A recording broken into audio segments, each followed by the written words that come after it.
ಭಾರತೀಯ ಸೇನೆಯ ಬಗ್ಗೆ ಕೇಂದ್ರ ಸರ್ಕಾರದ ಬಗ್ಗೆ ಲಘುವಾಗಿ ಮಾತನಾಡುತ್ತಿರುವ ಕಾಂಗ್ರೆಸ್ನವರ ಜನ್ಮವೇ ಅಂತಹದ್ದು ಎಂದು ವಿಧಾನ ಪರಿಷತ್ ವಿಪಕ್ಷ ನಾಯಕ ಚಲವಾದಿ ನಾರಾಯಣಸ್ವಾಮಿ ವಾಗ್ದಾಳಿ ನಡೆಸಿದರು.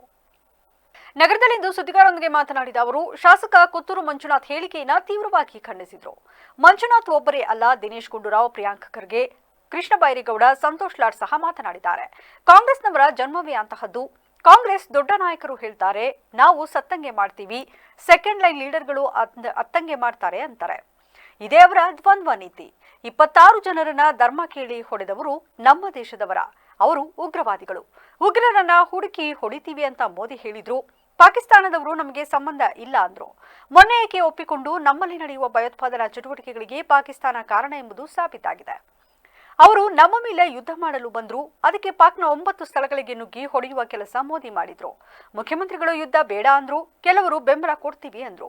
ಸಿಎಂ ಹೇಳಿಕೆಯನ್ನ ಯಾರು ವಿರೋಧಿಸಿದ್ರು ಎಂದು ಪ್ರಶ್ನಿಸಿದ ಅವರು, ಆಪರೇಷನ್ ಸಿಂಧೂರವನ್ನ ವಿರೋಧ ಮಾಡುವುದಾದರೆ ನಿಮ್ಮ ಸಿಂಧೂರಕ್ಕೂ ಸಂಚಕಾರ ಬರಬಹುದು.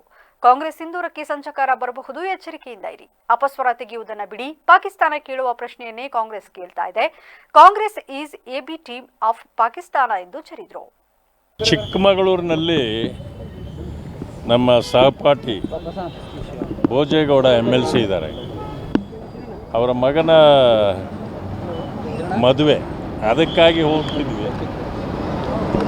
ಬರ್ತಕ್ಕಂಥ ಸಂದರ್ಭದಲ್ಲಿ ನಮ್ಮ ಮುಖಂಡರೆಲ್ಲರೂ ಇಲ್ಲಿ ಬರಬೇಕು, ಒಂದು ನಿಮಿಷ ನಿಲ್ಲಿಸಿ ಹೋಗಬೇಕು ಅಂತಂದರು. ಅವ್ರು ಹೇಳಿದ್ರು ನೀವು ಕೂಡ ಇರ್ತೀರಿ ಅಂತೇಳಿ. ಭಾಳ ಸಂತೋಷ ಆಯಿತು. ಅದರಿಂದನೇ ಇಲ್ಲಿ ನಿಲ್ಲಿಸಿದೆ. ಸರ್, ಈಗ ಯುದ್ಧದ ವಿಚಾರವಾಗಿ ಕಾಂಗ್ರೆಸ್ ಶಾಸಕ ಕೊತ್ತೂರು ಮಂಜು ಒಂದು ಲಘುವಾಗಿ ಹೇಳಿಕೆಯನ್ನು ನೀಡಿದ್ದಾರೆ ಸರ್. ಕೊತ್ತೂರು ಮಂಜು ಒಬ್ಬರೇ ಅಲ್ಲ, ದಿನೇಶ್ ಗುಂಡೂರಾವ್ ನೀಡಿದ್ದಾರೆ, ಪ್ರಿಯಾಂಕ ಖರ್ಗೆ ನೀಡಿದ್ದಾರೆ, ಕೃಷ್ಣ ಬೈರೇಗೌಡ ಕೊಟ್ಟಿದ್ದಾರೆ, ಸಂತೋಷ್ ಲಾಡ್ ಕೊಟ್ಟಿದ್ದಾರೆ. ಇವರ ಜನ್ಮವೇ ಅಂಥದ್ದು ಕಾಂಗ್ರೆಸ್ನವ್ರದ್ದು. ಕಾಂಗ್ರೆಸ್ನವರು ದೊಡ್ಡ ನಾಯಕರು ಏನು ಹೇಳ್ತಾರೆ, ನಾವು ಸತ್ತಂಗೆ ಮಾಡ್ತೀವಿ, ಸೆಕೆಂಡ್ ಲೈನ್ ಲೀಡರ್ಗಳು ನೀವು ಹತ್ತಂಗೆ ಮಾಡಿ. ಇದೇ ಅವರ ದ್ವಂದ್ವ ನೀತಿ. 26 ಜನರನ್ನು ಧರ್ಮ ಕೇಳಿ ಹೊಡೆದ್ರಲ್ಲ, ಅವರು